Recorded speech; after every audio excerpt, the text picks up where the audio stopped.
নমস্কার দর্শক বন্ধুরা, সোনালি রান্নাঘরে আপনাদের স্বাগত জানাই। আজ আমি হাজির হয়েছি ভেজ পটেটো স্যান্ডউইচের রেসিপি নিয়ে। আশা করছি আপনাদের ভীষণ ভালো লাগবে।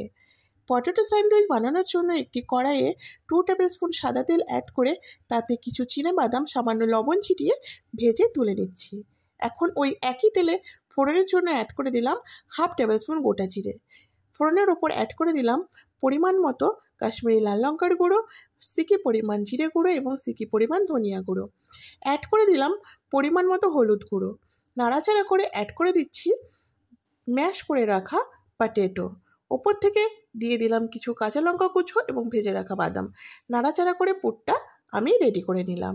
এখন একটি বলে আমি পরিমাণ মতো বেসন নিয়ে তাতে পরিমাণ মতো লবণ হলুদ অ্যাড করে পরিমাণ মতো জল অ্যাড করে একটি ঘন ব্যাটার তৈরি করে নিলাম। এবার একটি ব্রেডের ওপর পুরটাকে ঠিক এইভাবে সেট করে ওপর থেকে কিছুটা চিজ গ্রেট করে দিচ্ছি। চিজের ওপর আরেকটি ব্রেড চেপে সেট করে একটি ছুরির সাহায্যে ত্রিকোণ শেপে আমি পাওভাজিগুলো কেটে নিলাম। এখন একটা একটা করে পাওভাজি বেসনের ব্যাটারের মধ্যে এপিট ওপিট করে ভালো করে ডুবিয়ে গরম তেলে ছেড়ে দিচ্ছি ভেজে নেওয়ার জন্য।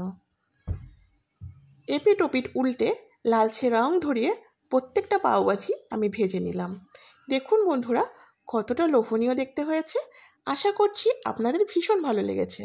যদি ভালো লেগে থাকে তবে আমার চ্যানেলটি সাবস্ক্রাইব করে আমার পাশে থাকবার অনুরোধ রইল। Thanks for watching my video.